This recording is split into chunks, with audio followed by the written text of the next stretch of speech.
Who is Matthew Dieringer? At this moment, he's accused of murdering 67-year-old Frank Quaranta, who worked at a respite center, and according to investigators, allowed Dieringer to live in his home for months. Scottsdale police describe him as charismatic, but he also has a list of prior convictions. The 35-year-old man served time in prison for killing and mutilating 2 dogs in Colorado, and according to police, that cruel behavior towards animals did not stop here in Phoenix. How he got put on probation and remained under the radar. Investigators now say he left Quaranta's home covered in a bloody aftermath. I'm Justin Lum, and we are on the record. Before we get into this case, we want to warn you about the graphic details and all of these records that we're about to get into. Not only the Scottsdale murder investigation, but also the Colorado animal cruelty case in which Matthew Dieringer was convicted in after pleading guilty. I'm Fox 10 investigator Justin Lum, joined by Special Projects EP George Obi. Obviously, we are talking about a very gruesome murder here in Scottsdale, and there was a lot that was released recently in the probable cause statement that we're still combing through and connecting this timeline involving other cases with Dieringer. Yeah, you look at the history of his criminal history going back several years, multiple states, including Colorado, Texas, and then of course here in Arizona. And it's surprising. Again, we've covered this before, where certain individuals, they get in trouble with the law, they get probation, and then they commit another crime. I think in this scenario, obviously, you have the worst case scenario where an individual has been convicted of really some gruesome acts and then does the ultimate in taking a human's life, as we've learned, or at least is accused of it. Yeah. Right now, Dieringer is being held on a $2 million cash bond in Maricopa County Jail on charges of first-degree murder and violating probation, and the probation is the key thing here in this timeline, as you had mentioned. But let's revisit the interaction between Dieringer and the judge after his arrest. Do you have any recommendation of what I should do here tonight? Yes. Go right ahead, briefly. I believe that you are being given wrong information about me entirely and my name, and that these proceedings are illegal, and that there is no truth to what that woman or that system is giving you. Thank you, sir. Sir, I will appoint you an attorney. I also believe that... Sir, my turn. Yes. Sir, I'm appointing you an attorney on both matters, the probation violation matter as well as the murder in the first degree. Your next hearing on the murder charges on the 12th, downtown Phoenix. I'm going to follow the state's recommendation of $2 million plus pretrial services. On the second matter, sir, the probation violation, I'm going to slightly disagree with the counsel. I am going to appoint an attorney. Again, your next hearing on that one will be on the 15th. Downtown Phoenix, bond is set at $50. I wish you the best of luck, sir.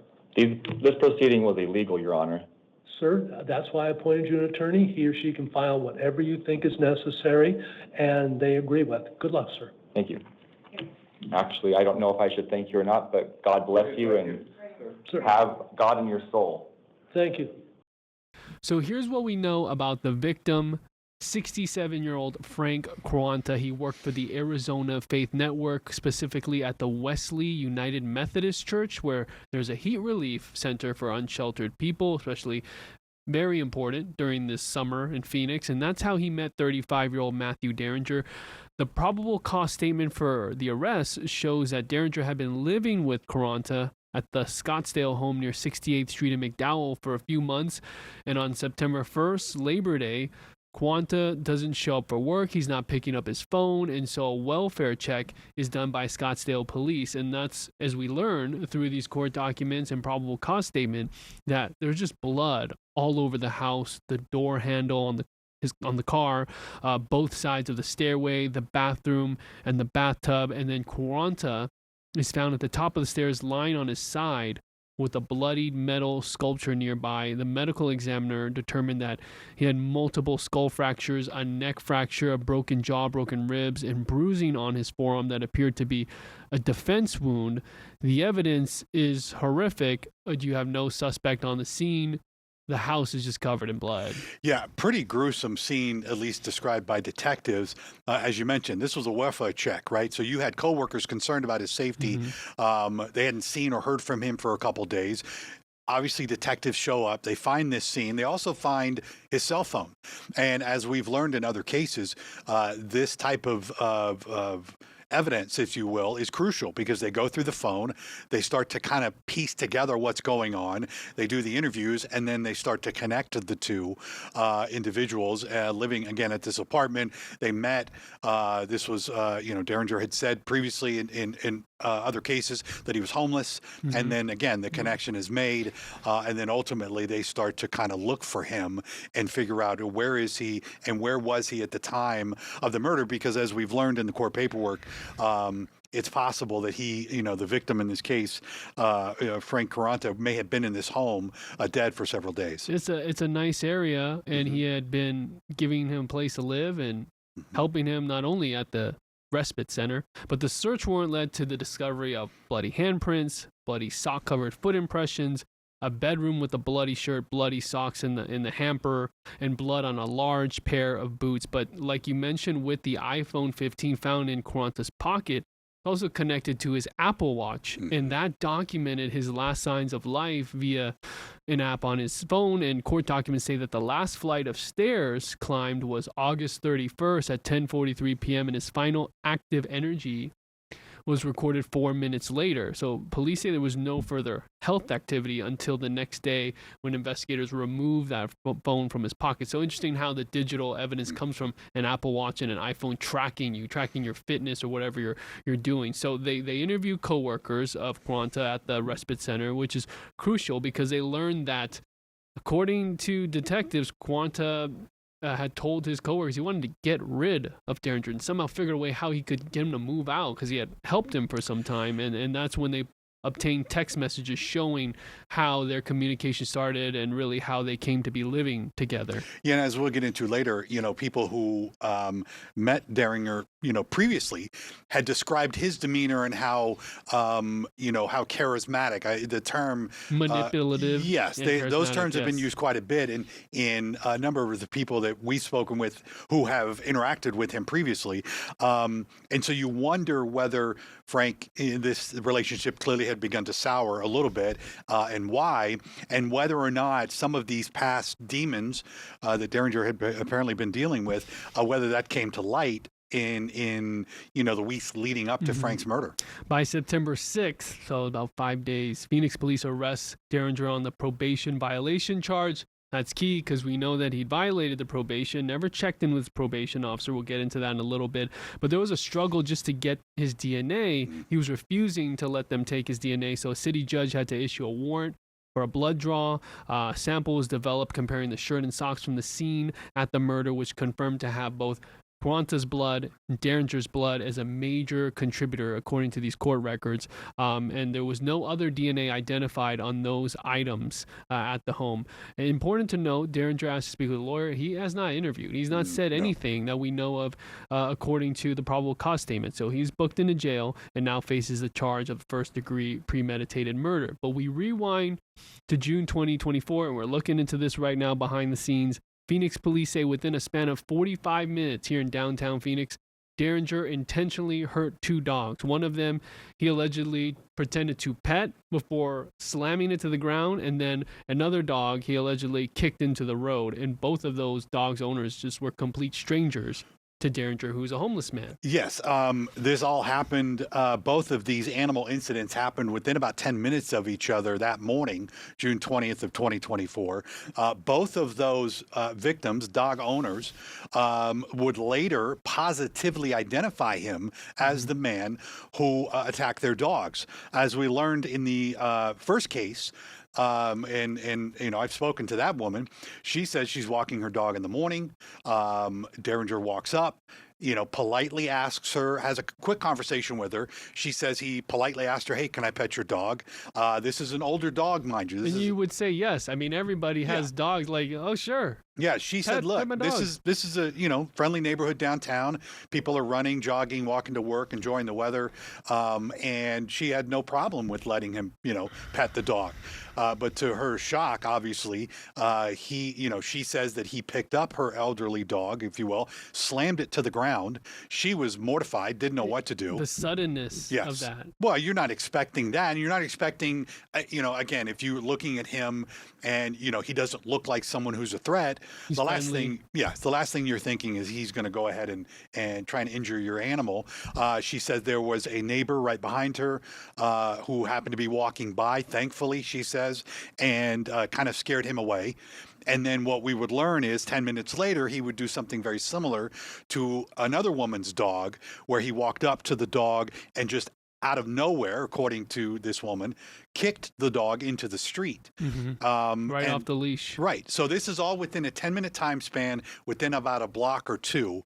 And this was, incident number 2 of what would be 3 incidents that morning. And then that's when later on, he approaches a man, according to police, and takes a swing at him, chases him down, rips his glasses off. And so police... And when the arrest is made, police recommend 2 counts of animal cruelty, 1 count of robbery, but the Maricopa County Attorney's Office declined to file the animal cruelty charges, citing no reasonable likelihood of conviction. So you fast forward later, grand jury indicts Dieringer on the charges of theft and assault.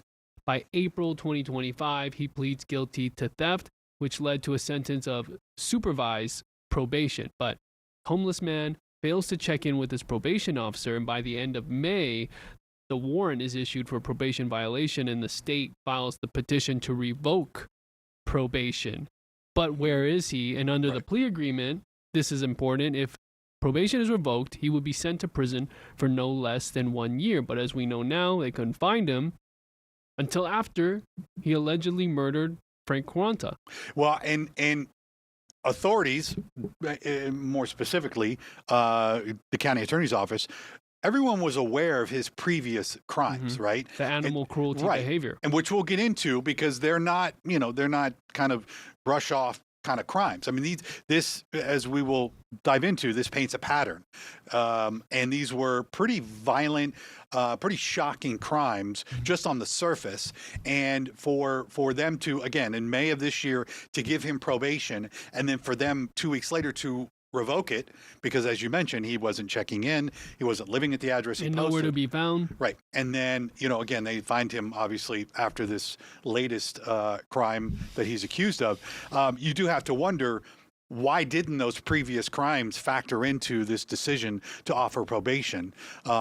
Which, we may never get the answer to that, other than this is what, as the county attorney has mentioned before, they can only prosecute by the rule of law that's given to them by the legislators down at the Capitol, and of course the Supreme Court. But when we started looking into his previous crimes, I was shocked at just the graphic nature of them. Very, very graphic. And the mindset of an individual like this who's clearly disturbed well before he gets to Arizona. And so I spoke to criminal defense attorney Benjamin Taylor, not associated with this case, but I asked about the probation violation and the challenges. What happens after it's violated, and is it a warrant issue? What are the challenges for probation officers? Does that seem like a big gap there to allow him to walk free after clearly, not meeting his officer? I mean, this guy in Scottsdale very well could have been alive. And you're right, Justin. And this is the thing. I mean, I talk to a lot of probation officers, and their caseload is ridiculous. They have a lot of clients, right, on their docket, and they have to, keep track of each and every one of them, and that's their job. I think the system is overloaded. And sometimes, just like anything in life, you have good probation officers, you have bad probation officers. Sometimes the probation officer can't even find the person. So clearly, seemingly gaps in the system, right, to be able to monitor all of these people who have taken plea deals and now on probation, and just because they violate doesn't mean probation officers are on the hunt looking for them. I mean, there's so many other bigger cases at this time. We don't know what is going to happen by Labor Day. So, we're looking back in hindsight, but there is right now probation revocation arraignment hearing scheduled for September 15th. I don't know when that was put on the docket, maybe after the arrest, but you think about that, the gap from May to September, Yeah. but also the main issue not being able to find him. Because according to court records, Dieringer's home address listed is the location of the church where he would go for heat relief. And I don't think that probation is going to visit the church and saying, hey, is Matthew Dieringer here? I reached out to the Maricopa County Adult Probation Department to inquire about the efforts following the violation, and basically the statement says, quote, while we understand your interest in the story and specific questions, there are limitations on the information we can provide. In Arizona, probation records are governed by Arizona Supreme Court Rule 123. This is the governing authority outlining what information is public and can therefore be shared and what information is closed and prohibited from release. Specifically, probation supervision histories are designated as closed. The information that can be released is what is in the public court file available through the clerk of the Superior Court. So all to say, we can't exactly explain why this happened. Well, and again, we can sit there and look, and we know that they knew about his previous crimes in Texas and Colorado. But as we learned in court paperwork, even the church workers were hearing rumors about what had happened in Colorado. It's in the news. Yes. Google search. Right. Easy search. You Google his name, it comes up. And that may have been part of the reason why, Frank wanted to kind of distance himself from Dieringer. I mean, we don't know when he found out about that. Right.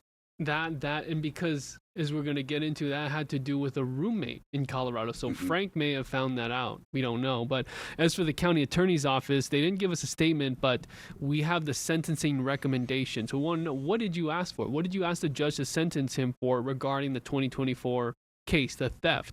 And so MCAO asked the judge to sentence Dieringer to supervised probation. Exactly that. Also requesting that he undergo a mental health screening. So very aware of his behavioral issues. They also told me that the decision not to prosecute Dieringer on the animal cruelty charges linked to last summer was based on Arizona law for animal cruelty, which requires that the person intentionally, knowingly, or recklessly inflicted unnecessary physical injury to an animal. But remember, police say Dieringer kicked a dog and threw another dog on the ground. The statute also includes recklessly subjecting an animal to cruel mistreatment. I would think that is cruel mistreatment there. And there's some video surveillance involved in these incidents. Right. So we know that police had video surveillance of the assault on the guy with the glasses. That was the third incident that morning. They have video of that, according to court paperwork. They made no mention of having video of either of the dog attacks. The woman that I spoke with in the first dog attack, she has paperwork from the vet showing that the animals suffered some injuries. Most of them were internal, but there is evidence to suggest that attack caused injuries to an animal. But as we know, unfortunately, in Arizona at that time, laws against animal cruelty weren't as strict as they are now, and so these would have been misdemeanor. The animal attacks would have been misdemeanor crimes. The attack on the man with the glasses, that was a more serious crime, more serious charge, and held more severe consequences. Yeah. Again, whether that factored into it or not, it's just unfortunate because the only case of those three on that day that you had, clear evidence of an attack was the gentleman who was walking and had his glasses stolen. And that's something we're working on. I mean, if there are, she says there are vet records, and if there are showing injury to her dog, I mean, that's a question for Rachel Mitchell and her team to say, well, there's proof here of an injury. If this would have gone forward with charges, and would a conviction like that add more time to a sentence? Sure. Would that impact Frank Quaranta in a positive way? And maybe he'd be alive. Also, this is all what if. Something we're working on in the background as far as what is there on that dog incident in June 2024. But in this latest probable cause statement, Dieringer is described as appearing mentally unstable, and this observation further supported by that Colorado case. So let's talk about it. July 2020, Teller County Sheriff's deputies responded to a mobile home after the owner expressed concerns about his two dogs due to text messages from his roommate, Matthew Dieringer, indicating something was wrong. Neighbors reported that Dieringer was enraged, yelling the word South Park from the home, and authorities found a blue Rubbermaid tote outside containing a dead, mangled dog, later identified as Suka, a tan heeler, had a broken right shoulder, and beneath Suka there were tools discovered and blood on the bottom of the tote. Very graphic, horrific and disgusting. And then a nearby trash can, deputies found two collars with blood bearing the names Suka and Hayoka. So investigators believed at the time that Dieringer killed both of the dogs and dismembering one of them. So he would be arrested charged with 2 counts of animal cruelty, 1 count of criminal mischief, and 1 count of tampering with evidence. In 2023, by the time this was all adjudicated, he pled guilty to 1 count of animal cruelty and was sentenced to 18 months in prison. And Maricopa County prosecutors and police, like you said, are well aware of this gruesome case. Yeah, we should clarify the timeline. Again, this attack in Colorado happened July of 2020, 5 years. height of the pandemic. Right, he wasn't sentenced and convicted and sentenced until 3 years later in 2023, and then of course given the 18-month sentence at that point. Now, whether the pandemic had any play in the delay of this, but this is a pretty big time span. And then of course after he gets out, then we start to see more patterns of what would indicate some sort of mental illness on his part, because he continued to be violent. And we're going to get into that in a little bit because something is not adding up here in this timeline. But we also, again, Benjamin Taylor, this is what he had to say about possible aggravating circumstances in a case like Colorado with that animal cruelty case. Take a listen. What is your reaction to how the aggravating circumstances like that in Colorado can play into this case? Justin, this is a perfect example why a lot of times a defendant never takes the stand. If Dieringer were to take the stand and testify, all of these aggravating factors about the killing of the dogs would come in. If he does not take the stand and just sits there and he remains silent, the state is not allowed to prove your priors, or your priors can't come into the trial unless the person takes the stand. So that's why you see a lot of defendants remain silent, because they don't want their prior felonies to come in. If he decides to take the stand, which he is allowed to do, he's allowed to testify if this were to go to trial. So this brings us to a criminal mischief case in 2023 out of Travis County, Texas. We're looking at the affidavit, not even the sentencing or any possible conviction. I'm sure that that's what it would lead to, but indicating we know now Dieringer moved from Colorado to Texas and then to Arizona. So this is basically saying, and you found this, that he was at like a liquor store getting into an altercation with the store owner, deputies. Mm-hmm. They found Dieringer like banging his head against the wall and just yelling incoherent statements. Yeah, according to authorities there, a store owner, convenience store owner, had called, said there was a customer refusing to leave, was belligerent. They were arguing. Clearly, he was agitated based on the descriptions of the store owner and the law enforcement officials at the scene. There was a thought maybe he was under the influence of something.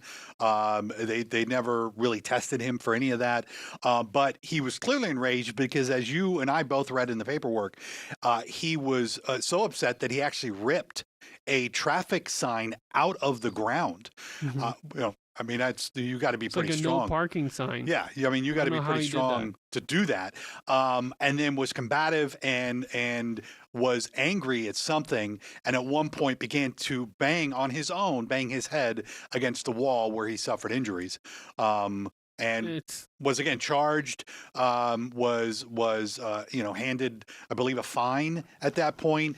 I mean, thankfully, nobody else was hurt. He didn't really attack anybody. Obviously, didn't attack any animals or anything at that point. We don't know what he was doing in the Austin area, what his connection to that area was at that time. But again, just another part of as we've learned, and again, just another part of his criminal past. This is wild because he was banging his head against the wall first, then he strikes the side mirror of someone's car. Right. Then they say that he pulled the sign post out of the ground and throws that through a passenger window of another car. I mean, he's on a tirade out here. Mm-hmm. So this timeline is just it's twisted. It covers multiple states, and there's a lot of mental health signs, issues, the red flags, whatever you want to call it.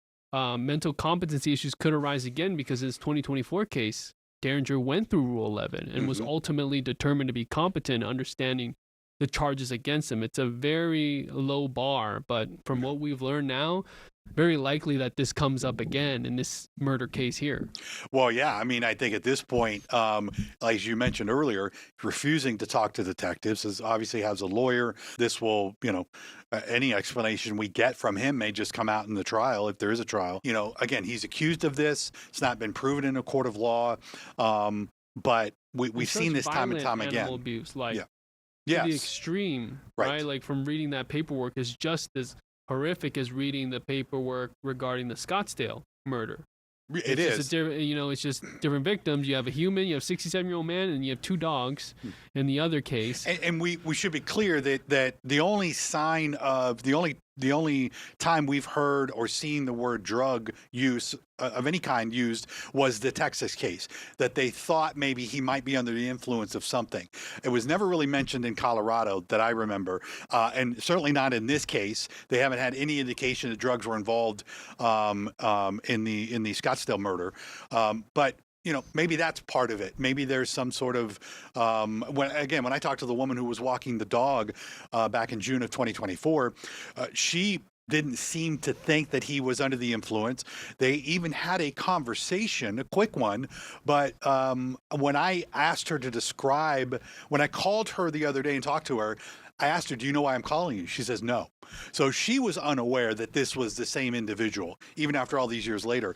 But when I asked her to describe their interaction, she described him as appearing to be a normal person, just a gentleman on the street. So she didn't get the impression that he was under the influence or that he was maybe suffering a psychological episode, which we hear about, in cases like this previously. So wonder whether that will come out. But as you mentioned, again, Rule 11, there you would imagine there would be. It will take time to get with a murder case, and even to get to trial, it will take a lot of time. If Rule 11 is brought up, we expect the not guilty plea arraignment. That's protocol that will happen, and who his public defender will be. I gotta assume that's a defender assigned to him. Can't afford a private attorney, being someone who's been living in homelessness. And it not confirmed here in this Texas affidavit. It said possibly high on drugs, that the subject was possibly high on drugs.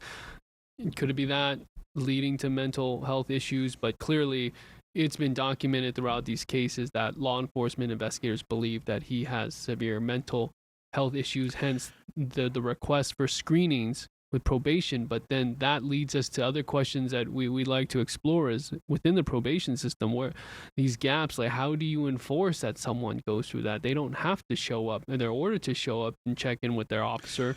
He clearly did not care about doing that. And these really are the most difficult cases, and really the most difficult to deal with, because you are dealing potentially with someone, who can suffer a mental episode at any point, whether drugs are related or not.